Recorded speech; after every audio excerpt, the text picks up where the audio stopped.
بسم اللہ الرحمن الرحیم۔ معزز سامعین، السلام علیکم۔ سامعین، اللہ رب العزت نے انبیاء کرام علیہ السلام کو بنی نوع انسان کی ہدایت کے لیے بھیجا تو انہیں معجزات کے طور پر مقدس ترین جنتی چیزیں عطا فرمائیں۔ قرآن مجید فرقان حمید میں ان میں سے بعض چیزوں کو اللہ رب العزت کی نشانیوں کے طور پر بیان کیا گیا۔ نمبر 1، حضرت آدم علیہ السلام کے قدم مبارک کا نشان۔ سامعین، حضرت آدم علیہ السلام کو سری لنکا کے سری پیڑا نامی پہاڑ کی چوٹی پر اتارا گیا۔ اس وقت حضرت آدم علیہ السلام کے پاؤں اس پہاڑ پر اور سر آسمان میں تھا۔ پھر حضرت آدم علیہ السلام کا قد مبارک کم کر کے 60 گز اور چوڑائی 7 گز کر دی گئی۔ جس پتھر پر آپ علیہ السلام نے پہلا قدم رکھا تھا وہ نرم ہو گیا اور اس پر پاؤں کے نشان ثبت ہو گئے۔ کہا جاتا ہے کہ یہ وہ مقدس پتھر ہے جس پر حضرت آدم علیہ السلام کے قدم مبارک کا نشان نقش ہے۔ اس پتھر پر موجود پاؤں کے نشان کی لمبائی تقریباً 5 فٹ 7 انچ بتائی جاتی ہے۔ نمبر 2، حجر اسود۔ سامعین، حضرت آدم علیہ السلام کے زمین پر جلوہ افروز ہونے کے بعد حجر اسود جنت سے اتارا گیا۔ اس وقت حجر اسود کی روشن شعاعیں کئی میل تک جاتی تھیں۔ احادیث نبویہ میں مذکور ہے کہ حجر اسود کو جنت سے اتارا گیا اور یہ دودھ کی طرح سفید تھا۔ پھر بنی آدم کی خطاؤں نے اس کو سیاہ کر دیا۔ حجر اسود جنت کی یاقوتوں میں سے ایک یاقوت ہے۔ اس کو حضرت آدم علیہ السلام کے ساتھ جنت سے اتارا گیا۔ اسے لانے والے حضرت جبرائیل علیہ السلام تھے۔ حضرت آدم علیہ السلام نے حجر اسود کو پہچانا تو انہیں اس سے محبت ہو گئی۔ صحابی رسول حضرت عبداللہ ابن زبیر رضی اللہ تعالیٰ عنہ کے عہد میں آتش زدگی سے پہلے حجر اسود ایسا چمکتا تھا کہ اس میں انسان کی صورت نظر آتی تھی۔ نمبر 3، سامعین، اللہ رب العزت نے جب حضرت سلیمان علیہ السلام کو ساری دنیا کی بادشاہت عطا فرمائی تو آپ علیہ السلام نے جنات کو ایک تخت بنانے کا حکم دیا جس کی لمبائی 3 کوس تھی۔ یہ تخت ہاتھی کے دانتوں سے بنایا گیا تھا جو لال، فیروزہ اور زمرد جیسے پتھروں سے مرصع تھا۔ اس تخت کے چاروں طرف سونے کی اینٹیں لگی ہوئی تھی۔ اس تخت کے دائیں اور بائیں جانب 1000 کرسیاں لگائی گئی جن پر حضرت سلیمان علیہ السلام کے وزراء اور درباری بیٹھتے تھے۔ جب حضرت سلیمان علیہ السلام اس تخت پر جلوہ افروز ہوتے تو تمام پرندے ہوا میں محلق ہو کر تخت پر سایہ کرتے۔ یہ تخت ہزاروں میلوں کا فاصلہ چند لمحوں میں طے کر لیتا۔ اسے تخت طاؤس کے نام سے بھی جانا جاتا ہے۔ نمبر 4، حضرت سلیمان علیہ السلام کی انگوٹھی۔ سامعین، حضرت سلیمان علیہ السلام کی انگوٹھی کو جنت سے اتارا گیا اور اسے سب سے پہلے حضرت داؤد علیہ السلام کے سپرد کیا گیا تھا۔ پھر حضرت داؤد علیہ السلام کی وفات کے بعد یہ انگوٹھی ان کے بیٹے حضرت سلیمان علیہ السلام کی ملکیت میں آ گئی۔ حدیث مبارکہ کی روح سے حضرت سلیمان علیہ السلام کی انگوٹھی کے نگینے میں کلمہ طیبہ نقش تھا اور اس کا رنگ آسمانی تھا۔ اس انگوٹھی کی تاثیر یہ تھی کہ انسان، حیوان، چرند پرند، جن اور پریاں سب ان کے پاس کھنچے چلے آتے تھے۔ حضرت سلیمان علیہ السلام سرکار دو عالم صلی اللہ علیہ وآلہ وسلم کی نام کی انگوٹھی پہن کر امور سلطنت بڑے اچھے طریقے سے چلاتے تھے، اور جب یہ انگوٹھی ان کے پاس نہ تھی تو ان کے دل کو سکون و اطمینان نصیب نہ ہوتا۔ حضرت سلیمان علیہ السلام کی وفات کے بعد یہ انگوٹھی غائب ہو گئی۔ نمبر 5، مقام ابراہیم۔ حضرت ابراہیم علیہ السلام نے اللہ تعالیٰ کے حکم سے خانہ کعبہ کی تعمیر کی تھی۔ تعمیر کے وقت جب خانہ کعبہ کی دیوار اونچی ہو گئی تو حضرت ابراہیم علیہ السلام ایک پتھر پر کھڑے ہو کر چنائی کا کام کرنے لگے۔ حضرت ابراہیم علیہ السلام کی قدم مبارک کی برکت اور تعظیم کے طور پر یہ پتھر موم کی طرح نرم ہو گیا اور اس میں حضرت ابراہیم علیہ السلام کے پاؤں مبارک کے نشانات نقش ہو گئے۔ اسے مقام ابراہیم اور حجر اسماعیل بھی کہا جاتا ہے جو مسجد حرام کے صحن میں خانہ کعبہ کے قریب موجود ہے۔ نمبر 6، تابوت سکینہ۔ حضرت سیدنا آدم علیہ السلام کی اس دنیا میں تشریف لانے کے بعد اللہ رب العزت نے انہیں شمشاد نامی درخت کی مضبوط لکڑی اور سونے سے بنا ہوا ایک صندوق عطا فرمایا جسے تابوت سکینہ کا نام دیا گیا۔ یہ صندوق 3 گز لمبا اور 2 گز چوڑا تھا اور اسے جنت سے اتارا گیا تھا۔ پھر یہ صندوق تمام نبیوں سے ہوتا ہوا حضرت سیدنا موسیٰ علیہ السلام تک پہنچا۔ اس صندوق کی برکت سے بنی اسرائیل پر آنے والی مصیبتیں ٹل جاتی تھی۔ تابوت سکینہ میں تورات شریف کی تختیوں کے ٹکڑے، جنت کی لاٹھی، موسیٰ علیہ السلام کا لباس، حضرت سیدنا ہارون علیہ السلام کا امامہ، حضرت سلیمان علیہ السلام کی انگوٹھی اور بنی اسرائیل پر نازل ہونے والے من و سلوہ بھی موجود تھا۔ نمبر 7، کشتی نوح۔ سامعین، جب قوم نوح کی سرکشی اپنے عروج پر پہنچی تو اللہ رب العزت نے حضرت نوح علیہ السلام کی قوم پر آنے والے طوفان کی خبر دی اور آپ علیہ السلام کو ایک کشتی تیار کرنے کا حکم دیا۔ کشتی بنانے کے لیے لکڑی کی ضرورت تھی، چنانچہ حضرت نوح علیہ السلام نے ساگوان نامی درخت لگائے جن کی لکڑی بہت مضبوط تھی۔ یہ درخت 100 سال میں تیار ہوئے۔ پھر حضرت نوح علیہ السلام اگلے 100 سال تک کشتی بنانے میں مصروف رہے۔ حضرت نوح علیہ السلام کی کشتی 300 گز لمبی، 50 گز چوڑی اور 300 گز اونچی تھی۔ کشتی کا اگلا حصہ مرغے کے سر جیسا اور پچھلا حصہ مرغے کی دم جیسا تھا، جبکہ نیچے کا حصہ کسی پرندے کے پیٹ کی طرح تھا۔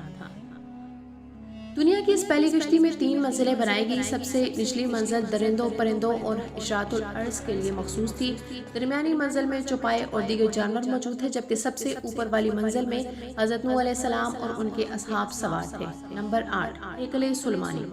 سامعین، ہیکل سلیمانی دراصل ایک مسجد یا عبادت گاہ تھی جو حضرت سلیمان علیہ السلام نے اللہ کے حکم سے جنات سے تعمیر کروائی تاکہ لوگ اس کی طرف منہ کر کے یا اس کے اندر عبادت کریں۔ ہیکل سلیمانی کی تعمیر سے پہلے یہودیوں کے ہاں عبادات کے لیے کسی طرح کا کوئی مقام موجود نہیں تھا۔ ان کی عبادت کے لیے صرف ایک خیمہ تھا جس میں تابوت سکینہ رکھا ہوا تھا۔ چنانچہ حضرت سلیمان علیہ السلام نے ہیکل سلیمانی کی تعمیر کروائی اور اس میں تابوت سکینہ رکھوایا۔ پھر بابل کے بادشاہ بخت نصر نے جب بیت المقدس پر حملہ کیا تو اس نے ہیکل سلیمانی کو مکمل طور پر تباہ کر ڈالا۔ یہودیوں کے مطابق مسجد اقصی کی موجودہ دیوار میں گریا ہیکل سلیمانی کا باقی ماندہ حصہ ہے، اس لیے یہودی یہاں ہیکل تعمیر کرنا چاہتے ہیں۔ نمبر 9، حضرت صالح علیہ السلام کی اونٹنی۔ سامعین، حضرت صالح علیہ السلام قوم سمود کی طرف نبی بنا کر بھیجے گئے تھے۔ آپ علیہ السلام نے جب قوم سمود کو توحید کی دعوت دی تو قوم نے آپ سے یہ معجزہ طلب کیا کہ آپ اس پہاڑ کی چوٹی سے ایک گابن اونٹنی نکالیں جو خوب فربا ہو اور ہر قسم کے عیب و نقص سے پاک ہو۔ حضرت صالح علیہ السلام نے اس چٹان کی طرف اشارہ فرمایا تو چٹان سے فوراً پھٹ گئی اور اس میں سے ایک انتہائی خوبصورت، تندرست، بلند قامت والی اونٹنی نکل آئی جو گابن تھی، اور نکل کر اس نے ایک بچہ بھی جنا۔ یہ اونٹنی اپنے بچے کے ساتھ میدان میں چرتی پھرتی اور ہر دوسرے دن کنویں کا سارا پانی پی جاتی۔ جب یہ دودھ دیتی تو پوری قوم کے لوگ کے برتن دودھ سے بھر جاتے۔ آخر قطار بن صالف نامی ایک شخص نے ناکا نامی اس اونٹنی کو قتل کر دیا، جس کے بعد قوم سمود پر اللہ رب العزت کا عذاب نازل ہوا۔ نمبر 10، عصا موسیٰ۔ حضرت موسیٰ علیہ السلام کا عصا مبارک جنت کی درخت کی لکڑی سے بنا ہوا تھا۔ اسے حضرت آدم علیہ السلام جنت سے لائے تھے اور پھر یہ مختلف انبیاء کرام علیہ السلام سے ہوتا ہوا حضرت موسیٰ علیہ السلام تک پہنچا تھا۔ اس جنتی لاٹھی کا نام ملیک یا نبا تھا۔ حضرت موسیٰ علیہ السلام کا عصا مبارک 10 گز لمبا تھا اور اس کی 2 شاخیں تھی جو اندھیرے میں روشنی کا کام دیتی تھی۔ یہ عصا سوتے میں پیرا دیتا اور چلتے ہوئے ساتھ ساتھ چلا کرتا تھا، دشمنوں اور درندوں کو مارتا تھا، کنویں سے پانی نکالنے کے لیے رسی بن جاتا اور حضرت موسیٰ علیہ السلام کا سامان بھی اٹھاتا تھا۔ جب اسے زمین میں گاڑ دیا جاتا تو یہ درخت بن کر حسب خواہش سایہ دیتا۔ فرعون کے دربار میں یہ اژدہا بن کر جادوگروں کے تمام سانپ نکل گیا۔ اس عصا مبارک کی برکت سے حضرت موسیٰ علیہ السلام کے کثیر معجزات ظاہر ہوئے۔ نمبر 11، قمیض یوسفی۔ حضرت یعقوب علیہ السلام اپنے بیٹے حضرت یوسف علیہ السلام کی جدائی سے بڑے غمگین ہوئے اور ان کے غم میں آنسو بہا بہا کر ان کی آنکھوں کی روشنی متاثر ہو گئی۔ 30 سال بعد جب حضرت یوسف علیہ السلام کو اپنے بھائیوں کے ذریعے والد محترم کی آنکھوں کی روشنی متاثر ہونے کا علم ہوا تو انہوں نے اپنی قمیض مبارک تبرک کے طور پر اپنے والد محترم کے لیے بھیجی اور فرمایا، میرا یہ کرتا لے جاؤ اور اسے میرے باپ کے منہ پر ڈال دینا، وہ دیکھنے والے ہو جائیں گے۔ جب حضرت یوسف علیہ السلام کے بھائیوں نے وہ کرتا حضرت یعقوب علیہ السلام کے چہرے اقدس پر ڈالا تو حضرت یعقوب علیہ السلام کی بنائی واپس لوٹ آئی۔ اللہ تعالیٰ نے قرآن مجید کی سورہ یوسف میں قمیض یوسفی کا ذکر فرمایا ہے۔ نمبر 12، زمزم۔ تقریباً 5000 سال پہلے اللہ کے نبی حضرت سیدنا اسماعیل علیہ السلام کی ایڑیوں کی برکت سے جاری ہوا۔ آپ علیہ السلام کی والدہ حضرت سیدہ ہاجرہ رضی اللہ تعالیٰ عنہا نے پانی کی تلاش میں صفا و مروہ کے ساتھ چکر لگائے۔ پھر جب وہ مروہ سے حضرت اسماعیل علیہ السلام کی طرف آئی تو حضرت اسماعیل علیہ السلام زمین پر اپنی ایڑیاں رگڑ رہے تھے، جہاں سے اللہ تبارک و تعالیٰ نے پانی کا ایک چشمہ جاری فرما دیا۔ بعد ازاں زمزم کو ایک کنویں میں تبدیل کر دیا جسے جائے زمزم اور پیر اسماعیل کہا جانے لگا۔ نمبر 13، حضرت اسماعیل علیہ السلام کا مینڈا۔ سامعین، حکم خداوندی کے مطابق حضرت ابراہیم علیہ السلام نے جب حضرت اسماعیل علیہ السلام کو ذبح کرنے کے لیے لٹایا تو اللہ تعالیٰ نے جنت سے مینڈا بھیج دیا جو حضرت اسماعیل علیہ السلام کی جگہ قربان ہو گیا۔ یہ وہی مینڈا تھا جو حضرت آدم علیہ السلام کے بیٹے حابیل نے اللہ کے نام پر نذر کیا تھا اور یہ مقبول ہو کر حضرت اسماعیل علیہ السلام کی اس واقعے تک جنت میں موجود تھا۔ جنت کا آبودانہ کھا کر یہ بہت فربا ہو گیا۔ حضرت ابراہیم علیہ السلام کے ہاتھ کے ذریعے ذبح ہونے کے بعد اس کے سینگ ایک زمانے تک بیت اللہ میں لٹکے ہوئے تھے۔ حجاج بن یوسف کے زمانے میں جب کعبۃ اللہ میں آگ لگنے کا واقعہ پیش آیا تو یہ سینگ بھی اس آگ میں جل کر ختم ہو گئے۔ نمبر 14، حضرت یونس علیہ السلام کی مچھلی۔ سامعین، حضرت یونس علیہ السلام جب کشتی میں سوار ہو کر جا رہے تھے تو لوگوں نے غلط فہمی کی بنیاد پر آپ علیہ السلام کو دریا میں ڈال دیا۔ اتنے میں ایک بڑی مچھلی نمودار ہوئی اور آپ کو نگل گئی۔